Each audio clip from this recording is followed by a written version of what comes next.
SM Store, amanah dalam muamalah. Bismillahirrahmanirrahim. Assalamualaikum warahmatullahi wabarakatuh. Alhamdulillahirabbil alamin. Wa bihi nasta'in ala umurid dunya waddin. Wassalatu wassalamu ala asyrafil anbiya'i wal mursalin nabiyyina Muhammad wa ala alihi wa sahbihi ajma'in. Wa man ihtada bi hudahu wattaba atharahu ila yaumiddin, amma ba'd.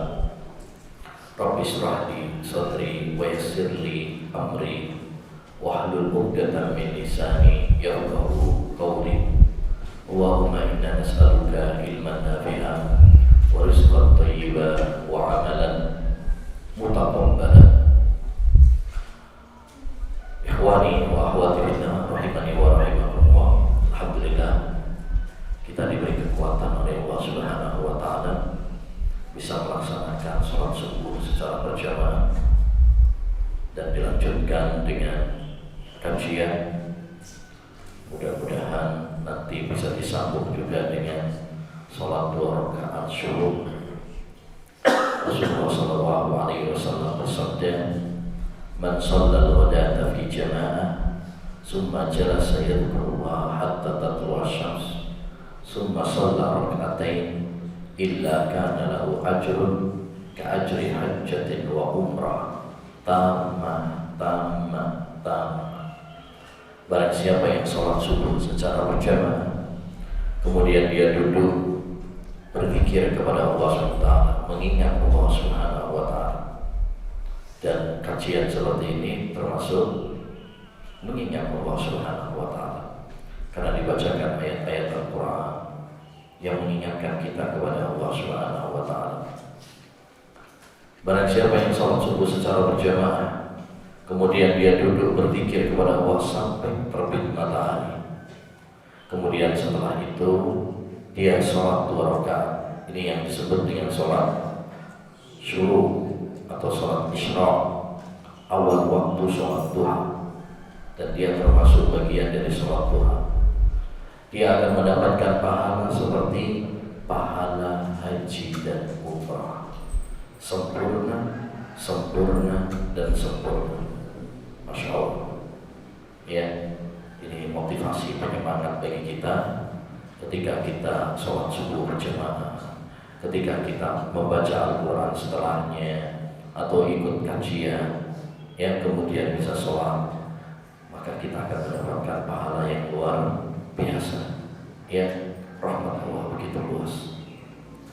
Kaum muslimin wal muslimat, ayyuhal ikhwah wal akhwat, yang semoga senantiasa dirahmati dan diberkahi oleh Allah Subhanahu wa taala.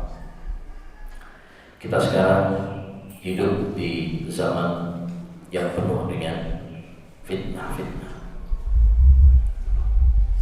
Nabi sallallahu alaihi wasallam pernah mengabarkan, "Satakunu fitnatun kaqita'il lailil mudlim." Akan terjadi fitnah-fitnah seperti potongan malam yang gelap. Yusbihu ar-rajulu mu'minan wa yumsi kafiran. Di pagi hari masih beriman, sorenya sudah berubah menjadi kafir. Wa yusbihu kafiran wa yumsi mu'minan. Ya, sorenya kafir, paginya beriman. Yabi'ur rajulu dinahu li'aradin minad dunya. Seorang menjual agamanya demi secuil dunia. Yani pada zaman kita sekarang, fitnah-fitnah begitu dahsyat, seperti ombak badai yang sangat dahsyat. Baik fitnah syubhat maupun fitnah syahwat. Dan alhamdulillah, Islam sebagai agama yang sempurna telah menjelaskan kepada kita panduan bagaimana kita menghadapi fitnah-fitnah ini, agar kita selamat di dunia dan selamat di akhirat. Oleh karenanya pada kesempatan kali ini, insyaallah taala kita akan membahas tentang 10 kaidah menghadapi fitnah sesuai dengan Al-Quran dan Sunnah agar kita selamat dari badai fitnah, ya, dan agar kita bahagia di dunia dan di akhirat. Apa sih itu fitnah? Fitnah, ya, secara bahasa artinya ujian dan cobaan. Ya, ujian dan cobaan. Dan Allah Subhanahu wa Ta'ala pasti menguji hambanya dengan berbagai macam cobaan-cobaan. Pasti tidak ada yang bisa terhindar dari. Allah Subhanahu wa Ta'ala berfirman dalam surat Al-Ankabut ayat 2 dan 3. Ahasiban nasu ayyutraku ayyaqulu amanna wa hum la yuftanun. Apakah manusia mengira bahwa mereka akan dibiarkan begitu saja, yang setelah mengatakan kami beriman, lalu mereka tidak difitnah, tidak diuji, coba oleh Allah Subhanahu wa Ta'ala. Walaqad fatanna alladziina min qablihim fala ya'lamanna Allahu alladziina shadaqu wa la ya'lamanna al-kadhibin. Sungguh kami telah menguji, ini la yuftanun walaqad fatanna, itu arti dari fitnah. Dan sungguh kami telah menguji orang-orang sebelum mereka. Umat-umat sebelum kita juga diuji agar Allah Subhanahu wa Ta'ala mengetahui siapakah yang benar-benar jujur dalam keimanannya dan siapa yang berdusta. Jadi Allah Subhanahu wa Ta'ala pasti menguji. Dan ujian itu kaum muslimin wal muslimat bisa berupa nikmat dan bisa berupa musibah. Kita diberi kesehatan, itu juga fitnah, ujian. Kita diberi harta, kita diberi ilmu, itu juga ujian dari Allah SWT. Dan kita diberi musibah, itu juga ujian dari Allah SWT. Kalau yang pertama diberi nikmat, itu ujian, kita bersyukur apa tidak? Kalau diberi ujian, kita itu juga adalah fitnah. Apakah kita sabar apa? Enggak. Ini yang harus kita pahami. Jadi ujian itu enggak mesti dengan musibah, bencana. Kita diberi kenikmatan oleh Allah SWT, itu juga ujian. Karena hidup ini adalah ujian. Ya, kata Allah Subhanahu wa Ta'ala, alladzi khalaqal mauta wal hayata liyabluwakum ayyukum ahsanu amala. Dialah Allah Subhanahu wa Ta'ala yang menciptakan kehidupan dan kematian untuk menguji kalian. Demikian juga Allah berfirman dalam surat Al-Anbiya ayat 35, wa nabluukum bisyarri wal khairi fitnah wa ilaina turja'un. Kami akan menguji kalian dengan kejelekan, sakit, ya, fakir, miskin, ya, melarat, kecelakaan, ya. Nah, ini adalah syarat. Jiwa manusia nggak terima, nggak senang. Wal khair, kami akan menguji juga dengan kebaikan. Jadi ujian itu macam-macam, bisa berupa ujian, musibah, bisa juga berupa kenikmatan. Baik, Masyarul muslimin wal muslimat ayyul ahwa wal ahwa. Fitnah ada dua macam. Yang pertama adalah fitnah syubhat. Fitnah syubhat. Apa fitnah syubhat? Fitnah syubhat, fitnah kerancuan, sehingga membuat ragu, goncang keimanan, keyakinan seorang hamba. Dan ini banyak pada zaman kita sekarang, ya, kerancuan pemikiran yang mengguncang akidah. Makanya kalian harus semangat belajar ilmu agama. Karena kalau enggak kuat ilmunya, kalian akan menghadapi fitnah yang sangat besar. Tapi kalau kita punya ilmu, ya ketika ada fitnah yang datang menghadap, kita bisa mengetahui, oh ini benar, ini salah, oh yang benar begini. Ya, pemikiran-pemikiran banyak sekali. Di Indonesia ini aliran apa aja ada. Mau cari yang model gimana ada. Ya, tempatnya di Indonesia. Yang mencela sahabat ada.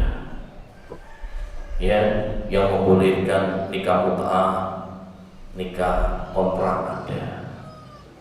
Ya, yang minta-minta ke kuburan ada. Yang nggak sholat yang penting pilih ada. Ya, yang mengatakan semua agama sama ada, banyak ulama. Itu pemikiran syubhat. Ya, artinya itu kebatilan tapi dipoles dengan kata-kata indah sehingga seakan-akan baik, seakan-akan boleh. Makanya sangat penting bagi kita untuk apa? Memiliki ilmu yang matang. Ya, kalian para santri harus semangat belajar, karena ilmu inilah yang bisa melindungi, membentengi kita setelah taufik dari Allah Subhanahu wa taala. Ya. Nah, yang kedua ada namanya fitnah syahwat. Fitnah syahwat. Syahwat itu artinya keinginan hawa nafsu. Ini syahwat kepada dunia banyak sekali, kepada harta, kepada tahta, kepada wanita, kepada kuota. Fitnah juga itu. Jadi fitnah ini macam-macam. Fitnah syahwat ini, fitnah harta. Banyak orang tengkar gara-gara apa? Harta. Inna likulli ummatin fitnah wa fitnatu ummatil mal. Kata Nabi, setiap umat itu ada fitnahnya, dan fitnah umatku adalah harta. Banyak orang tengkar, bahkan bunuh-bunuhan gara-gara rebutan harta. Bahkan kadang satu keluarga, ya, satu keluarga tengkar, musuhan, bahkan bunuh-bunuhan karena rebutan warisan. Nah, ada bapak ibu mati rebutan. Yang kedua fitnah wanita, ini juga fitnah syahwat. Ya, banyak terjadi perzinahan, ya, banyak pergaulan bebas gara-gara fitnah wanita. Ma taraktu fitnatan adharra ala ummati min fitnatin nisa'i ala rijal. Saya tidak meninggalkan sebuah fitnah yang lebih berbahaya bagi kaum laki-laki daripada fitnah wanita. Makanya antum harus banyak bersyukur bisa belajar ilmu agama, ya, setidaknya lingkungannya terjaga. Di luar sana banyak, ya, anak-anak seumuran kalian ini yang kemudian apa? Ya, pergaulan bebas, pacaran, ya, antar jemput bimbing, sekolah, boncengan, malam mingguan dan sebagainya, yang akhirnya kemudian menjerumuskan hal-hal yang tidak diinginkan. Ada juga fitnah jabatan. Nih, orang-orang yang gila-gila jabatan, segala cara akan dia lakukan, yang penting menang, kebak dukun, ya, supaya menang. Caranya gimana? Kuburan, ke tempat-tempat petilasan, minta supaya bagaimana nanti menang. Ya, nyokok, janji-janji palsu. Orang kalau sudah gila jabatan, segalanya akan dia lakukan. Makanya sangat berbahaya. Madibani ja'ihani ursila ila ghanamin bi afsadalaha min hirsil mar'i 'alal mali wasyarafi lidin. Tidaklah dua serigala yang kelaparan lalu dilepas kepada seekor domba lebih merusak agama seorang daripada rakusnya manusia terhadap harta dan tahta. Artinya kalau orang sudah rakus kepada harta, sudah rakus kepada tahta, itu rusak agama. Ya, keinginannya akan membabi buta mengalahkan ya rabu-rabu. Ikhwani wa akhwati fillah rahimani wa rahimakumullah. Kita akan membahas kiat-kiat bagaimana kita selamat menghadapi gelombang fitnah pada zaman kita sekarang. Dan alhamdulillah kiat-kiat ini sudah ada dalam Al-Quran dan ada dalam hadis. Kita kalau mau baca Islam itu sudah jelaskan bagaimana dalam hidup nanti akan terjadi fitnah-fitnah. Bukan cuma disampaikan nakut-nakuti saja, tapi diberikan panduan. Solusinya begini supaya selamat. Ya, solusinya. Baik. Ada 10 kiat dalam menghadapi fitnah secara umum. Yang pertama adalah takwa kepada Allah Subhanahu wa taala. Kembali kepada Allah, melaksanakan perintah-perintahnya dan menjauhi larangannya. Ketika terjadi gelombang fitnah, maka hendaknya bagi kita untuk bertakwa kepada Allah Subhanahu wa taala. Meningkatkan keimanan kita, meningkatkan ketakwaan kita, meningkatkan ibadah kita.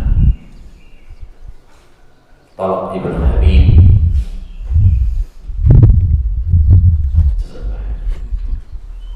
pernah mengatakan, "Idza waqa'atil fitnah fadruha bitaqwallah." Apabila terjadi fitnah, tangkislah dengan takwa kepada Allah. Apa itu takwa?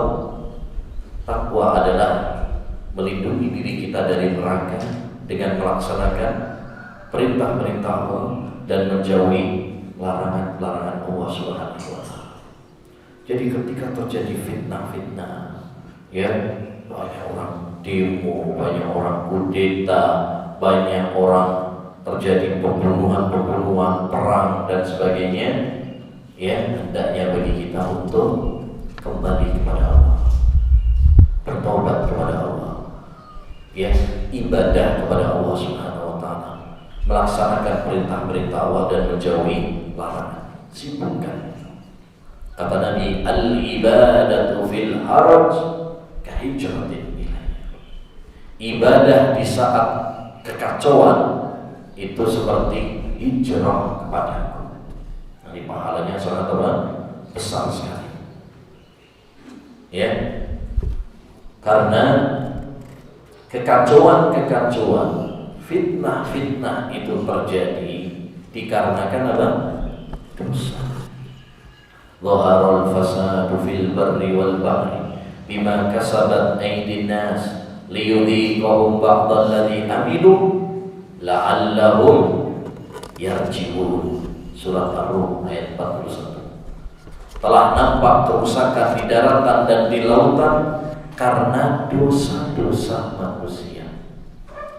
Allah Subhanahu wa taala memuji mereka, menimpakan pujian kepada mereka atas sebagian perbuatan mereka agar mereka kembali kepada siapa? Kembali kepada Allah Subhanahu wa taala. Jadi kenapa Allah Subhanahu wa taala menurunkan fitnah-fitnah? Kenapa Allah turunkan bencana-bencana? Karena dosa. Terus Allah turunkan sebagai teguran, peringatan bagi kita agar kita kembali kepada Allah SWT. Karena umat manusia sudah lalai, sudah banyak yang lupa akhirat, banyak yang tertipu dengan dunia, diingatkan sama Allah.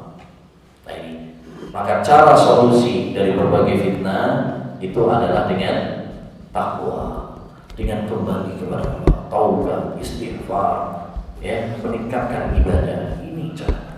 Bukan dengan ini demo, kudeta, malah tawuran, tidak menyelesaikan masalah. Ya, kembali kepada Allah Subhanahu wa taala. Banyak berdoa, banyak ibadah, bertakwa kepada Sultan. Ketika terjadi gerhana di zaman Nabi Shallallahu Alaihi Wasallam, apa yang dilakukan oleh Nabi? Ya, sholat. Beliau memerintahkan umatnya untuk sholat, memerintahkan untuk ya berdoa, istighfar, berzikir, bersedekah. Itu pelajaran penting bagi kita, bahwa ketika terjadi ya sesuatu yang di luar dari kebiasaan, ya, menimpa kita, maka hendaknya kita kembali kepada Allah. Karena Nabi sallallahu alaihi wasallam idza hasabahu amrun fasi'a ila shalah. Nabi itu ketika tertimpa suatu permasalahan, maka beliau segera sholat. Ya, jadi solusi dari segala fitnah adalah kembali kepada Allah Subhanahu wa taala, meningkatkan ibadah, bukan dengan ya malah melakukan hal-hal ya yang merusak. Yang kedua, kaidah menghadapi fitnah adalah lentera ilmu agama. Kita harus semangat belajar ilmu agama, karena ilmu agama itu adalah cahaya. Ya, ilmu agama itu adalah ya lentera yang akan menyinari perjalanan kita, sehingga kita bisa membedakan mana yang benar dan mana yang salah.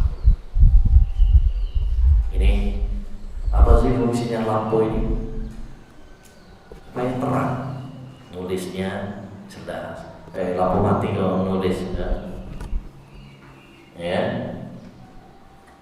apa pakai salah ya bengkok kabeh ya. Begitulah kalau kita tidak memiliki ilmu agama, kita akan bingung mau kemana kita ya. Banyak jalan yang ditawarkan kepada kita, bahkan bisa jadi kita akan tersesat jalan kalau nggak ada petunjuknya, kalau nggak ada ilmunya. Sampean misalkan mau ke Jakarta, cuma bonek tonton, nggak ngerti alamatnya, nggak ngerti rutenya, ya naik apa nggak ngerti, pokoknya ya berangkat, nggak ngerti alamatnya. Kira-kira nyampe Jakarta nggak? Nggak ngerti, ya saya nyasar, nak Jayapura, aduh, Papua. Jadi itu gambarannya bahwa kita kalau nggak punya ilmu, kita akan tersesat jalan, kita akan kebingungan, kita gampang ditipu orang. Begitu pula dalam perjalanan kita menuju surga Allah Subhanahu wa taala, dalam perjalanan kita menuju akhirat, kalau kita nggak membekali diri kita dengan ilmu, bingung, gampang ditipu oleh penipu-penipu agama, dan kita akan tersesat jalan. Maka penting diri kita dengan ilmu. Ya, ilmu itu lentera, ilmu itu cahaya. Apa kata Imam Syafi'i?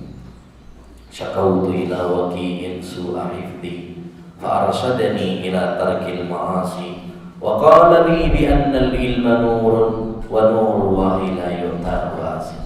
Aku mengadu kepada Waqi tentang buruknya hafalanku. Dia mengatakan tinggalkan maksiat, karena ilmu itu adalah cahaya. Jadi ilmu itu cahaya. Ya, ilmu adalah cahaya. Jadi ini penting sekali, bentengi diri kita dengan ilmu.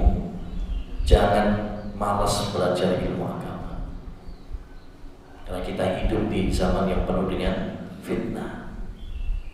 Iblis disebutkan oleh para ulama seperti Imam Ibnu Jauzi dalam kitabnya Talbis Iblis, tipu daya iblis, perangkap-perangkap iblis. Dia mengatakan perangkap iblis nomor satu adalah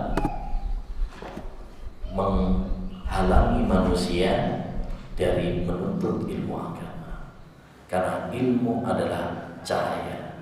Kalau cahayanya sudah dimatikan, setan akan mempermainkan manusia seenaknya. Ya. Makanya setan itu paling gak senang kalau orang itu ngaji ilmu agama, paling gak senang.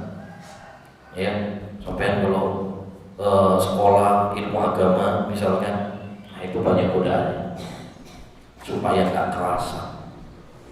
Makanya kalau kalian sudah mulai gak kerasa, ya harus berlindung kepada Allah SWT. Itu adalah tipu daya setan supaya kita nggak ngaji ilmu agama. Ya, nah, intinya harus semangat belajar ilmu agama. Terus berdoa kepada Allah supaya ditambahi ilmunya. Rabbi zidni ilma. Allahumma inni as'aluka ilman nafi'an. Perbanyak doa itu. Baik, yang ketiga, agar kita selamat dari badai fitnah, kunci yang ketiga adalah berpegang teguh dengan sunnah Nabi. Pegang erat-erat. Karena pada zaman kita sekarang, orang-orang yang mempraktekkan sunnah Nabi SAW dianggap aneh, asing, nyeleneh. Ya, betul kata Nabi SAW, bada al-islamu ghoriban wa sayaudu ghoriban kama bada fatuba lil ghuraba. Islam itu pertama kali datang dianggap aneh, asing, dan nanti akan kembali asing lagi. Asing.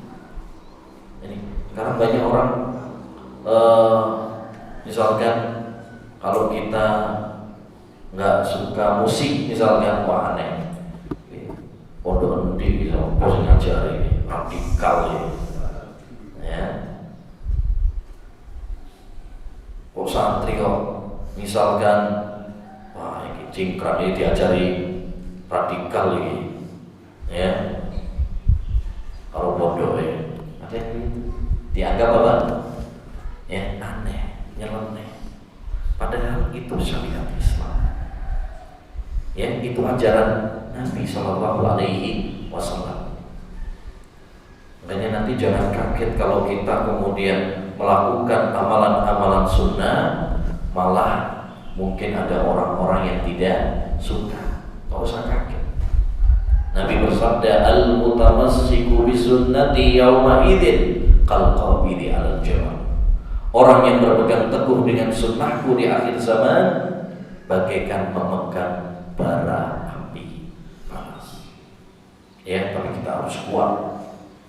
Walaupun banyak orang mencela, walaupun banyak orang memusuhi, tapi karena ini adalah agama, maka kita harus kuat. Ya, sahabat-sahabat Nabi dulu ya, ada yang sampai disiksa, kita belum apa-apa itu dibandingkan dengan mereka. Coba bayangkan seperti ibunya Ammar bin Yasir disiksa sampai ditusuk oleh Abu Jahal dengan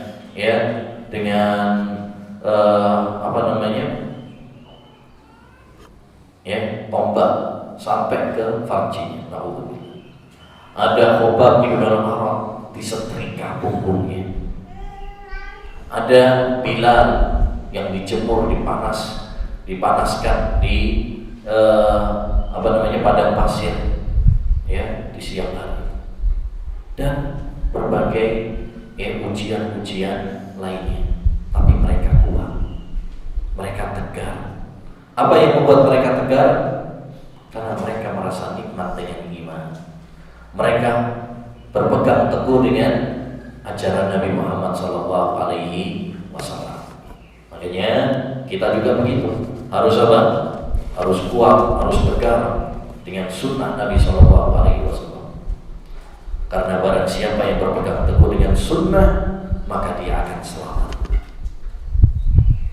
Imam Malik pernah mengatakan, as-sunnatu kasafinatin Nuh, man rakibaha najah, wa man lam yarkabha hurik. Sunnah Nabi itu ibaratnya seperti kapalnya Nabi Nuh. Siapa yang menaiki kapal tersebut, maka dia akan selamat. Dan siapa yang tidak menaikinya, dia akan tenggelam. Ya, tahu ya kisahnya Nabi Nuh itu. Masya Allah, 950 tahun mendakwai kaumnya. 950 tahun dia mendakwai kaumnya siang malam semangat. Tapi yang beriman sama Nabi Nuh cuma sedikit. Wa ma amana ma'ahu illa qalil.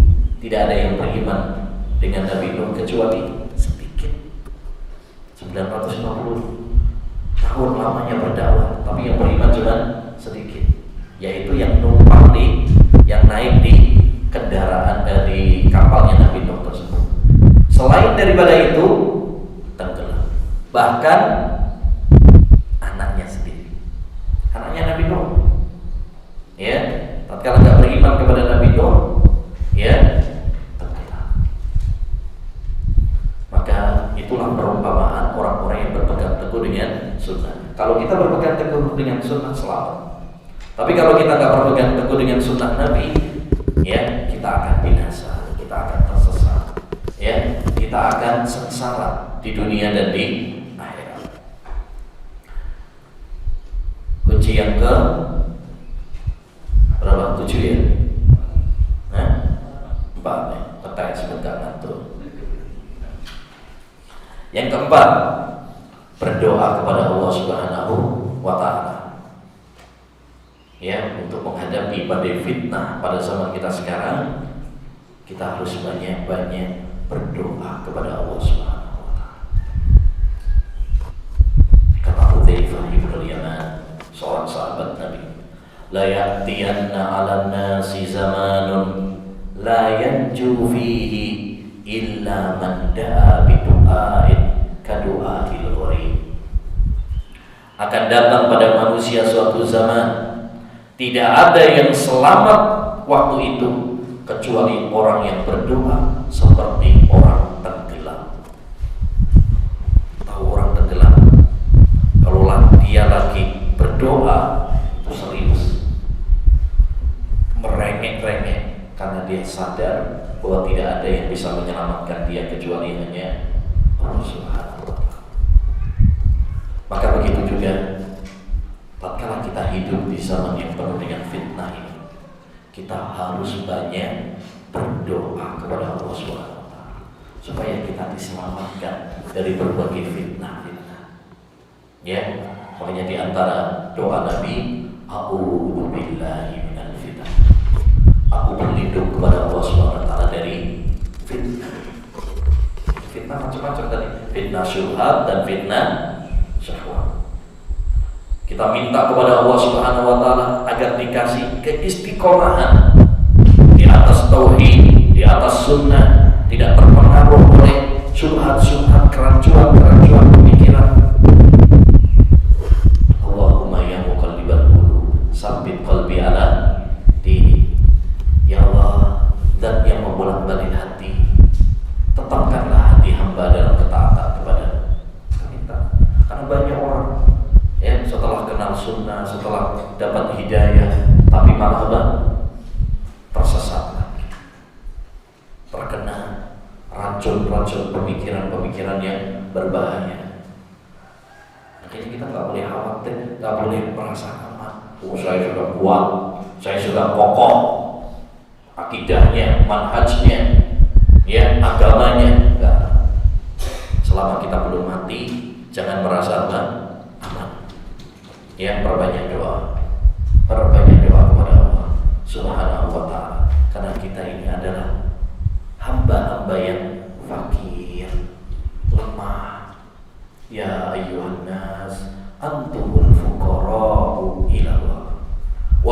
kalian manusia, kalian adalah orang-orang yang fakir kepada Allah. Allah lah yang dan yang maha kaya. Kita butuh sama Allah SWT. Maka banyak doa, terutama di waktu-waktu yang mustajab. Apa saja waktu yang mustajab itu? Antara adzan sama qomat, ketika sujud, sebelum salam, sepertiga malam terakhir, saat turun hujan. Saat turun hujan itu adalah waktu mustajab. Kemudian ya, ketika minum air Zam-zam dan banyak lagi.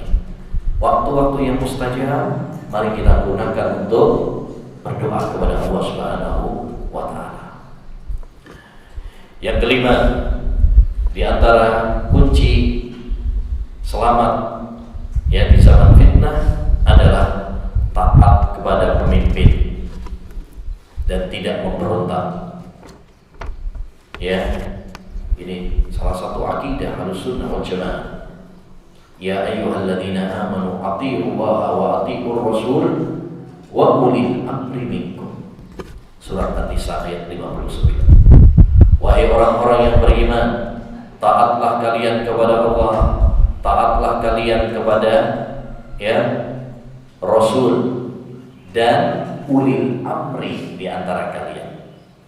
Ulil amri itu kata Syekhul Islam mencakup dua, al-ulama wal umara. Mencakup ulama dan umara. Ulama dalam masalah agama, umara dalam masalah-masalah dunia. Dalam masalah-masalah dunia. Jadi kita harus taat kepada pemimpin selama pemimpin tersebut tidak memerintahkan kita maksiat. Kalau memerintahkan maksiat nggak boleh ditaati. Makanya perhatikan dalam ayat tadi, ya ayyuhalladzina amanu atiiullah, ada kalimat atiunya, atiiullah.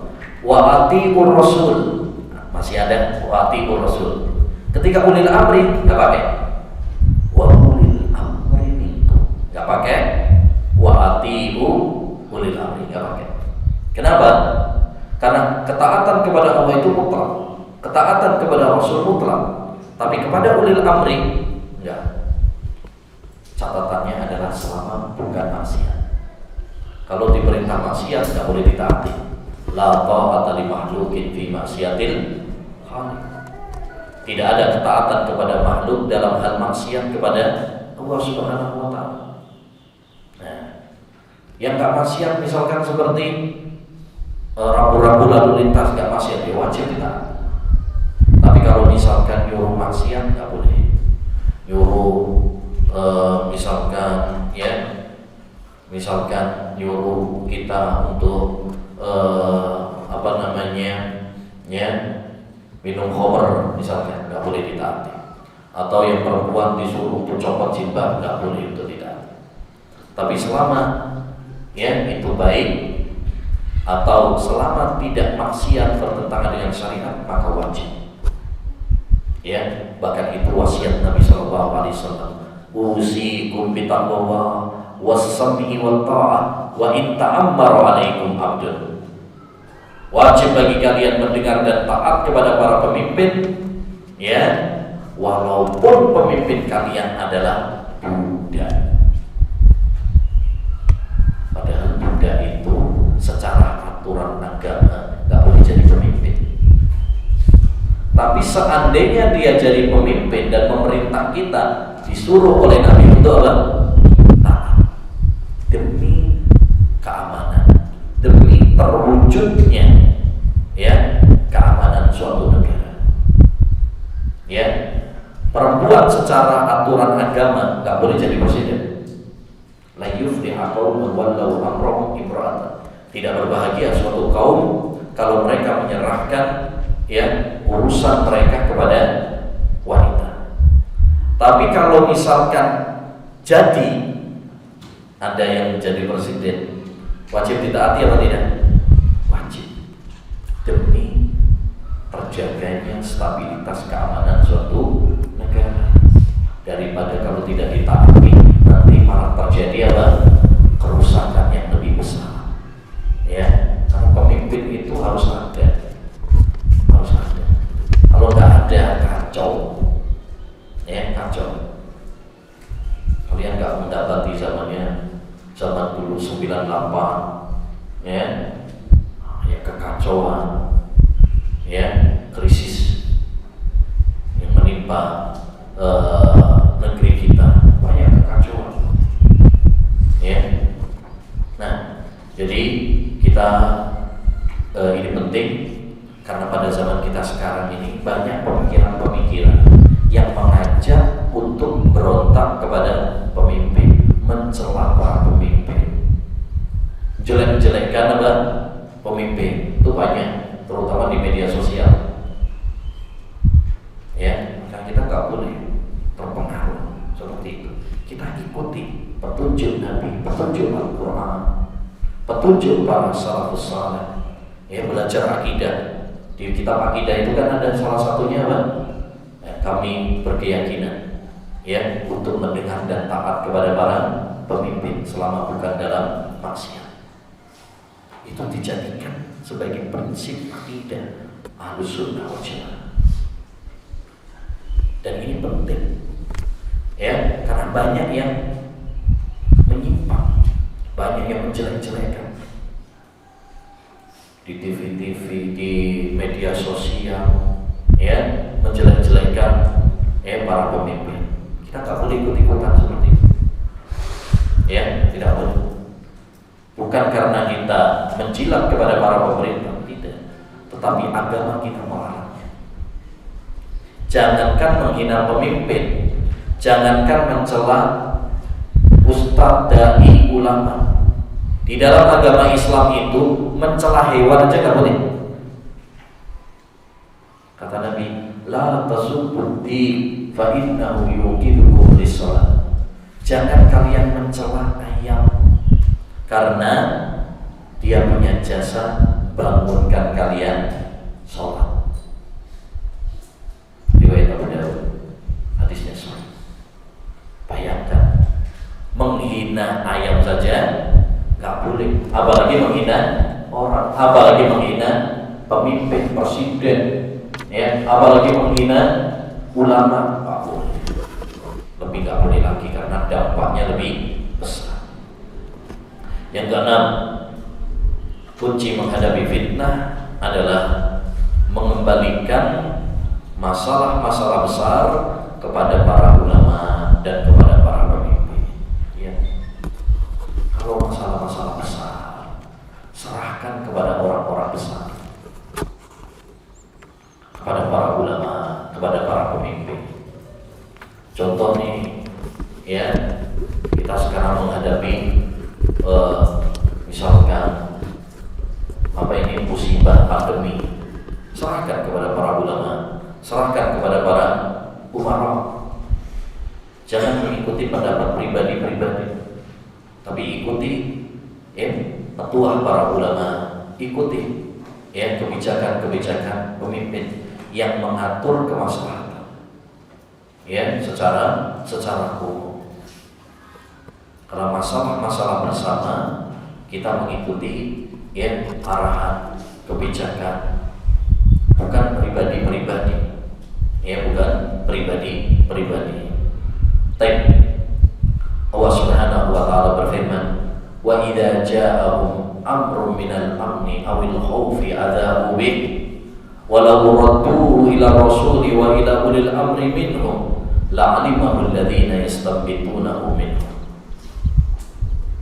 Tatkala datang kepada mereka berita-berita kematian, keamanan, ketakutan, mereka langsung menyebarkan.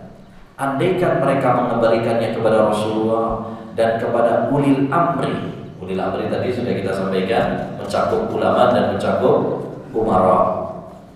Maka orang-orang yang mengambil istinbat akan tahu.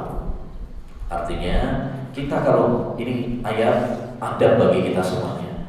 Ketika terjadi masalah-masalah besar, kembalikan kepada para ulama, kembalikan kepada para umara, agar kita mendapatkan bimbingan dan arahan. Karena kalau pribadi-pribadi, orang itu kadang terbawa oleh perasaan, terbawa oleh emosi, ya, semangat yang membabi buta, ya. Berbeda apabila itu adalah kebijakan bersama yang dibahas berdasarkan musyawarah, ya, menimbang maslahat dan mafsadat dan lain sebagainya, ya. Nah, baik, maka ini penting adab kita ketika terjadi masalah-masalah besar, hendaknya kita mengembalikan kepada para ulama karena mereka yang memiliki ilmu. Jangan malah mencela para ulama. Wah, ini ulama-ulama, ya, ini ulama-ulama pencilat pemerintah. Wah, ini ulama-ulama haid dan nifas. Wah, ini ulama-ulama nggak ngerti tentang wakil, realita dan lain sebagainya. Jangan mencela para ulama, malah dosa. Luhumul ulama masmumah. Daging para ulama itu apa? Beracun. Apa maksudnya? Kita kalau makan dagingnya beracun, mati. Ya, begitu juga kalau kita menghina para ulama. Ya, itu bukan menghancurkan ulama, tapi menghancurkan kita sendiri. Ya natihal jabalil alili yaqlibahu asfiq ala ra'si la tusfiq ala al-jabal. Wahai orang yang ingin nabrak gunung, sayangi kepala, jangan sayang sama gunungnya. Gunungnya gak usah kamu sayang. Yang perlu disayang adalah kepala. Hancur nabrak gunung. Ya, pesawat aja nabrak gunung, sing kalah sebelum pesawatnya, apalagi kepalanya sampai. Ya. Begitu juga orang yang melawan para ulama, menghina para ulama, pada hakikatnya apa? Menghancurkan dirinya sendiri. Baik. Yang ketujuh, di antara kunci menghadapi fitnah adalah menjauhi fitnah. Kalau ada fitnah itu dijauhi, bukan malah didekati. Jangan malah berkecimpung, nimbrung, ya, ikut-ikutan. Enggak. Fitnah itu dijauhi. Nabi SAW pernah mengatakan, Inna sa'ida laman junibal fitnah. Orang yang berbahagia itu adalah orang yang dijauhkan dari fitnah.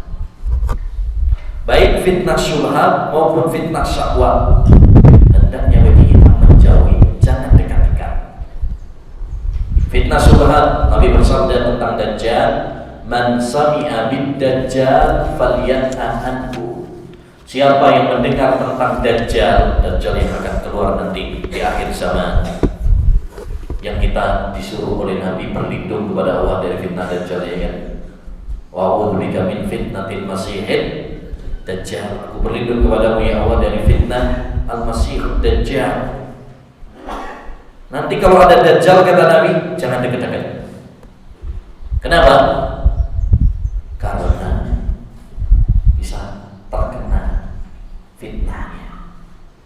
Dajjal itu bisa menghidupkan yang sudah mati. Ya, dia pergi ke sebuah sawah yang kering, dia suruh untuk subur, langsung subur. Yang suruh kering, yang tadinya subur jadi kering. Ya, bahkan dia bisa untuk menurunkan hujan. Ya, fitnahnya luar biasa. Makanya kata Nabi, jangan deket-deket. Nanti khawatirnya yang awalnya nggak percaya jadi percaya. Ya, nah kita pun demikian. Kalau ada syubhat, jangan malah dengerin. Ya. Sekarang banyak. Kalau ada video-video syubhat, taringin orang. Ya, untuk apa? Nanti tak saring. Tiba saringan ini belum syubhat. Ya, sing pelbu syubhat nggak ngerti mau jawab gimana. Oh, iya, bener juga. Baca kitab-kitab sesat, saya ingin perbandingan, nanti tak tanya. Ilmunya masih lemah, akhirnya saya masuk apa? Syubhat. Nah, ini bahaya. Dulu ada seorang yang udah ngaji, padahal ya udah ngaji, terus baca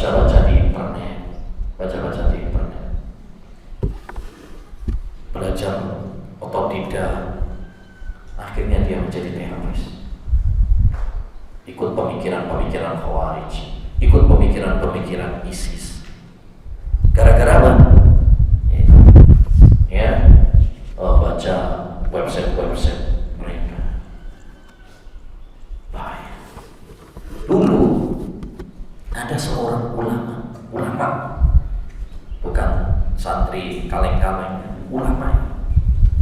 ulama namanya Imran bin Hittam, ya, ulama Ahlus Sunnah wal Jamaah. Kemudian dia mau menikahi seorang wanita. Ternyata wanitanya tersebut berpemikiran Khawarij. Akhirnya sama teman-temannya, wahai Imran, ya, pikirkan lagi. Masa kamu mau nikah sama seorang wanita Khawarij? Gampang nanti setelah nikah kayak daurah. Ya. Ternyata apa? Yang berubah bukan istrinya, yang berubah adalah dia. Yang tadinya ulama Ahlus Sunnah berubah jadi ulama Khawarij.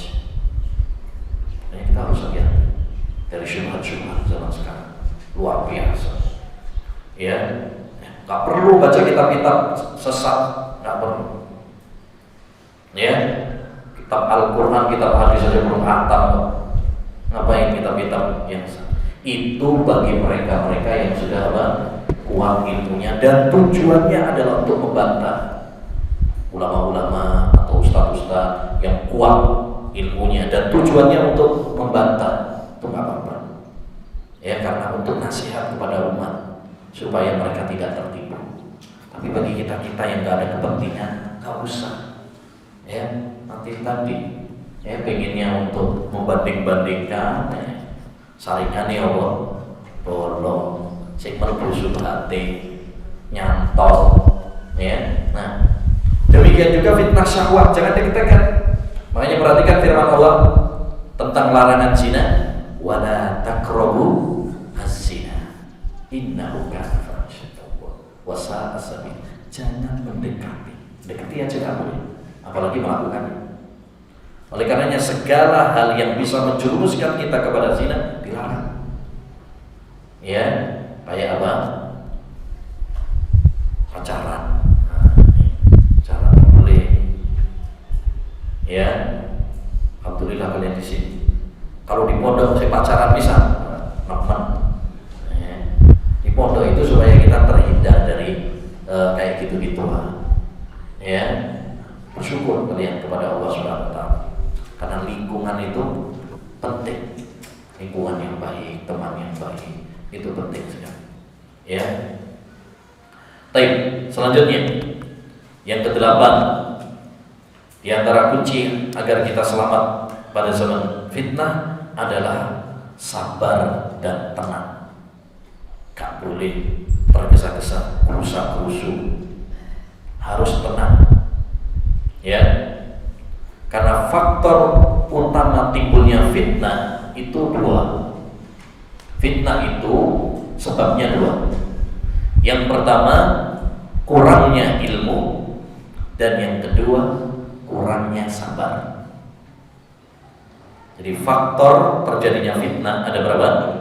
Ada 2. Yang pertama, kurangnya ilmu, yang kedua, kurangnya sabar. Oleh karenanya kita harus sabar. Menghadapi fitnah itu harus sabar, nggak boleh tergesa-gesa, nggak boleh terburu-buru. Termasuk sekarang misalnya ada berita-berita, jangan tergesa-gesa langsung disebarkan. Banyak berita-berita hoax, berita-berita bohong, ya, di media sosial terutama. Jangan tergesa-gesa untuk men-share, ya, untuk menyebarkan. Tidak semua yang kita dengar, tidak semua yang kita baca langsung kita share begitu aja. Kita perlu selektif. Ya ayyuhalladzina amanu in ja'akum fasiqun binaba'in fatabayyanu. Wahai orang-orang yang beriman, apabila ada orang yang fasik yang datang kepada kalian, maka ceklah terlebih dahulu. Tabayyan, selektif. Ini penting karena sekarang juga media sosial isinya banyaknya apa? Berita-berita hoax, berita-berita sampah. Ya, maka kita harus hati-hati. Nah, Yang kesembilan, agar kita selamat di zaman fitnah, hendaknya menahan lisan dan menetap di rumah. Ya, dalam hadis riwayat Tirmidzi dari Uqbah bin Amir, dia bertanya kepada Rasulullah SAW, man najah, wahai Rasulullah, apa kunci selamat itu? Ya, kunci selamat dari fitnah-fitnah. Kata Nabi, amlik alaika lisana. Pesan yang pertama, jaga lisan. Wal yasaka baitu, menetaplah di rumah. Jangan ikut-ikutan fitnah. Ono tawuran melo, ono demo melo, ono kudeta, ya, ikut. Jangan gampang diperalat, jangan gampang diprovokasi. Yang ketiga, wabki ala khoti'atik, ya, tangisi dosa-dosa. Jadi ada berapa pesan tadi? Ada 3 kata Nabi kalau ingin selamat.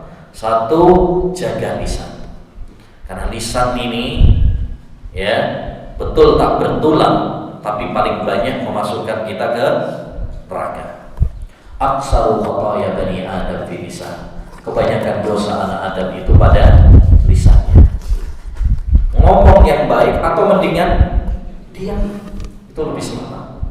Man somata najah, kata Nabi, siapa yang diam dia akan selamat, lebih selamat. Yang kedua, netap di rumah. Maksudnya netap di rumah itu, ya, kalau ada fitnah-fitnah nggak usah ikut-ikutan. Diajak tawuran, diajak demo, diajak kudeta, nggak usah ikut-ikut. Mendingan di rumah. Ya, mendingan di rumah. Yang ketiga, tangisilah dosa-dosa. Karena kerusakan fitnah itu disebabkan karena dosa, dan obatnya adalah dengan taubat. Jadi menangis di sini bukan menangis kalau duit, tetean duit, bukan, tapi menangis karena dosa-dosa kita, istighfar, taubat kepada Allah Subhanahu wa Ta'ala. Yang terakhir ya bisa, ya, ini strategi karena mari-mari. Baik, yang terakhir, yang ke-10, harus mempertimbangkan maslahat dan mafsadah. Jadi orang itu harus punya pertimbangan, ya, tidak gegabah, tidak tergesa-gesa, harus mempertimbangkan antara maslahat dan mafsadah. Ini baik apa enggak? Ini dampaknya seperti ini. Itu harus dipertimbangkan secara matang. Jangan sampai kita bermaksud baik tapi malah memunculkan madarat yang lebih besar. Nggak boleh. Masih ingat cerita atau kisah hadis tentang orang Arab Badui yang kencing di masjid? Ada orang Badui. Orang Badui itu orang gunung pedalaman, ya. Nah, ini orang pedalaman turun gunung ke kota, ke masjid Nabi. Nah, namanya orang Badui. Nah, nggak ngerti, dia nggak punya adab. Kepojokan kencing. Para sahabat melihat ada orang yang kencing di masjid, apalagi masjid Nabawi, ngamuk, emosi, ya. Tapi Rasulullah SAW meredam, menenangkan. Biarin dulu, biarin dia kencing sampai apa? Selesai dulu. Kalau sudah selesai, tolong ambilkan seember air siram. Nanti saya nasihatin dia. Lalu dengan lembut Nabi SAW mengatakan, ya Abdullah, inna hadhil masajid la tasluhu illa li dzikrillah was shalah wa qiraatil Qur'an. Wahai hamba Allah, Coba panggilannya Nabi itu bagus tuh ya. Bukan, goblok, gak punya adab ente. Masuk masjid dikencingin. Ya. Tapi panggilannya itu apa? Tetap lembut, karena ini orang bodoh. Kalau dikasari nanti malah loncat. Jadi tetap lembut. Ya, wahai hamba Allah, ini masjid itu rumah Allah. Tempatnya untuk sholat, baca Quran, berzikir, gak pantas dikencingin. Masya Allah. Saking lembutnya Rasulullah, apa kata orang Badui tadi? Allahumma arhamni wa Muhammadan wa la tarham ma'ana ahadan. Ya Allah, sayangi aku sama Muhammad aja. Yang lain wis gak usah kamu sayang. Bos yang lain pada melototi aku. Ya, Nabi tok sing sayang sama aku, Masya Allah. Ya. Tapi menariknya dari hadis ini yang dapat kita ambil faedah apa? Tidak boleh mengingkari suatu kemungkaran apabila menimbulkan kemungkaran yang lebih besar. Orang kencing di masjid kemungkaran apa tidak? Kemungkaran. Tapi Nabi SAW tidak mengingkari saat dia kencing, nunggu dulu. Kenapa demikian? Karena kalau diingkari pas tengah-tengah kencing, madharatnya lebih besar. Satu, tengah-tengah kencing, terus sampai tegur loro. Wong kencing tengah-tengah kok macet lah loro ya. Gak percaya coba. Nah, yang kedua, nah itu nanti kalau kita tegur, ya orangnya mungkin malah kaget, malah kemudian kabur, lari terbirit-birit, bisa malah kocar kacir, malah kemana-mana najisnya, malah kena baju, malah kena badan. Jadi Rasulullah SAW tidak menegur saat itu karena dia punya pertimbangan akan menimbulkan madharat yang lebih besar. Makanya ini juga penting nih bagi santri ya. Ojo semangat 45 tok. Nanti pulang teman-teman pas saya mari belajar, pulang langsung. Bapak ini syirik, Bapak itu bid'ah. Ya, finnar di neraka. Ya, mau TV langsung dibanting. Misalkan. Ya. Nah, jangan cuma modal semangat, ada pertimbangan-pertimbangan. Rokoknya bapak ya, buai. Misalnya. Harus pelan-pelan. Makanya diperlukan hikmah. Kayak darul hikmah ya. Harus perlu hikmah. Ud'u ila sabili rabbika bil hikmah. Berdakwahlah kepada Allah SWT itu dengan apa? Hikmah. Ada caranya. Makanya nanti ada pelajaran fikih dakwah. Dakwah itu bukan cuma semangat toh, ada. Saya jadi ingat sebuah kisah. Saya tutup dengan kisahnya. Ada seorang baru belajar mondok setahun, ya, pulang. Dia punya orang tuanya sufi, ya, saya percaya syirik gitu. Dan akhirnya anaknya ini dengan semangat 45 mengatakan kepada bapaknya, menukil perkataan Nabi Ibrahim kepada bapaknya, ya abadi, inni qad ja'ani minal ilmi fattabi'ni ahdika siratan sawiyya. Wahai ayahku, telah datang ilmu kepadaku, ikutilah aku akan menunjukkan kepadamu jalan yang lurus. Tiba-tiba bapaknya balas, menukil perkataan Nabi Ibrahim kepada anaknya Ismail.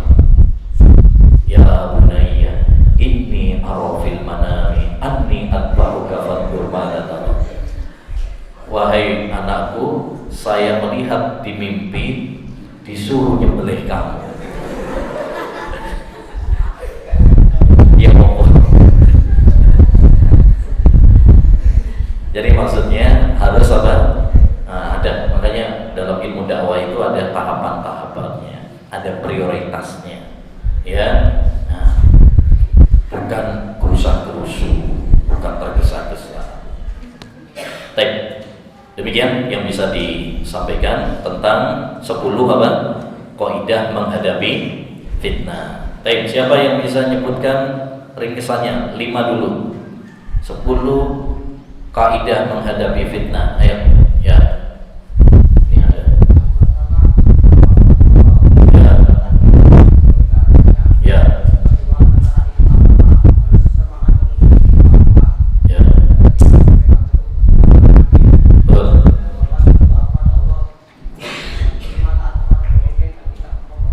Ya, siap. Jazakallah. Ya, ini. 10 syarat meraih cinta pada Rasul. Ya. Yang 5 berikutnya. Nomor 6 sampai 10. Ya. Ya, itu. Ya.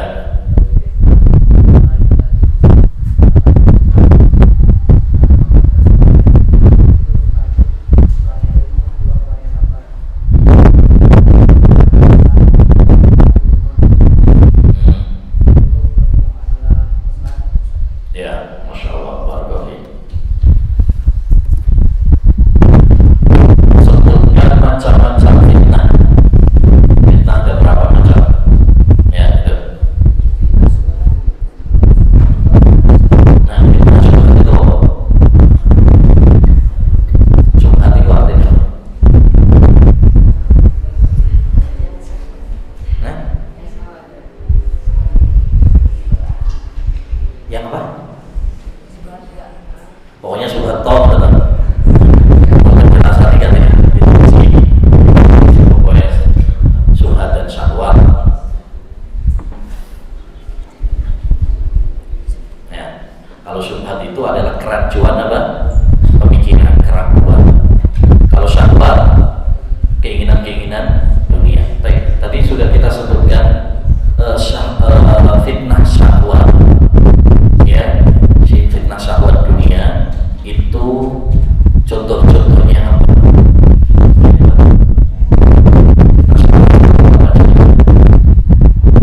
Fitnah harta, terus fitnah wanita, terus fitnah jabatan dan tahta, terus fitnah kuota. Oh iya, ya. Ada 4 berarti ya. Ada 4. Fitnah harta. Nah. Fitnah harta. Yang kedua fitnah wanita. Fitnah harta. Dan yang keempat fitnah kuota. Itu HP itu saya fitnah ya. Fitnah pol lagi. Ya. Saya banyak anak-anak kecil jadi goblok gara-gara HP. Game terus. Pemain 2 tahun online. Ya, sangel terus. Yang terakhir. Terakhir apa ya? Yang terakhir. Sebab fitnah ada 2, apa saja? Nah, pakai tangan kiri. Nah, pakai tangan kanan. Nah, kurang ilmu dan kurang sabar dan sabar, kurang ilmu dan kurang sabarnya. Masya Allah. Sentai, mana ya? Udah habis berarti. Barakallahu fiikum. Subhanakallahumma bihamdika asyhadu an la ilaha illa anta astaghfiruka wa atubu ilaik. Assalamualaikum